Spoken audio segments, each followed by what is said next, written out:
Hi guys! Welcome to RTC Story! Today, meron tayong mga kasama. Ako si Queenie. Si Ate Sam. Si Sean. Yan. Ngayon, magko-question tayo sa kanila ng mga ilang question lang. Kay Queenie muna, kay Queenie. Queenie, saan lugar ang pinaka hindi mo makakalimutan na puntahan natin? Sa McDonald's. Ha? Lugar? Lugar? Saan bang lugar? Saan tayo namamasyal? Mamasyal? Alam ko na yan. Saan? Saan ang favorite mo na puntahan natin? Tagaytay. Tagaytay. Ikaw naman, Gabo. Saan mo naman paboritong lugar din na pumunta tayo? Ha? Lugar! Cavite. Cavite. Ikaw, Sam, saan? Baguio. Baguio. Eh, di ba? Kayo na ka Baguio. Ikaw, Ma. Saan ka nakapunta? Sa bahay. Hindi na ka lang sa bahay. Ikaw, pahinga. So, guys, May question ka pa?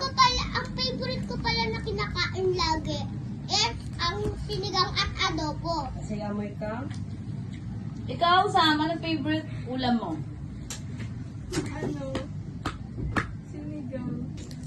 Ikaw, Bo? Adobo! Ako gusto ko kaldereta. Kaldereta. Tapos nilaga.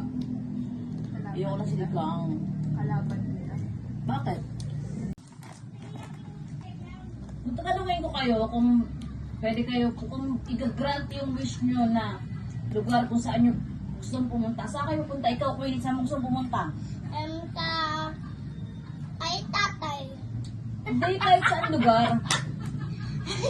Sa SM, gusto ko bumili mga magamit ko. Diba? Parang Ikaw, gano'n. Sam, saan? Thailand. Thailand. Ikaw? Ako, Japan. Ako, Japan. No, kaya... Japan, or Disneyland.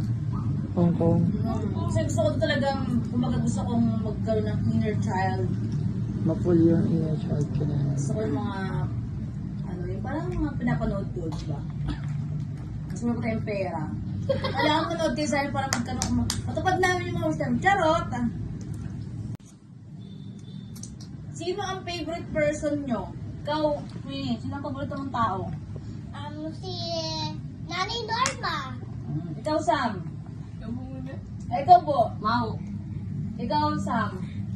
Mami. Me, it's me, Mamu. Para naman sa magulang, anong bagay na ang gusto nyong sabihin sa mga anak nyo? Kahit sa hindi na anak, parang bilang anong gusto nyong sabihin sa mga kabataan na sa mga anak nyo ba, ganun? May papayo ko lang, bilang magulang, sana sa mga anak, matuto silang sumunod sa magulang nila. Kasi hindi pang forever yung namin, ang tagton, pagsisermon, yung galit, hindi forever yan, hindi kami forever na makakatagal sa mga ginagawa namin. Kasi pagdating ng araw na, sila naman nagkaroon ng pamilya. Kumbaga parang, yung dating strength namin, hindi na ganun ka-strength. Kaya dapat, hanggat malakas ang inyong magulang, mahalin nyo lang sila. Sundin nyo, ganun. Kumbaga, hindi man kayo makabayad na pinansyal or sa ibang bagay. Doon na lang sa point na suklian nyo ng pagmamahal yung magulang nyo.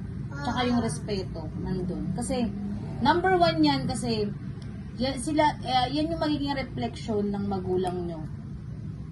Yan yung magiging reflection ng magulang nyo, yung sa respeto. Kasi kung ano kayo, ibig sabihin, yun din yung kinalakihan yung ugali.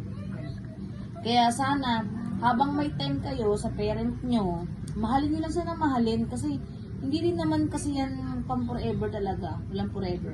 Tapos naman, sa magulang naman, enjoy lang natin yung pagiging natin sa anak natin kasi na habang bata sila, sabay kumain, yung pag-sermo ng ng mga bagay-bagay.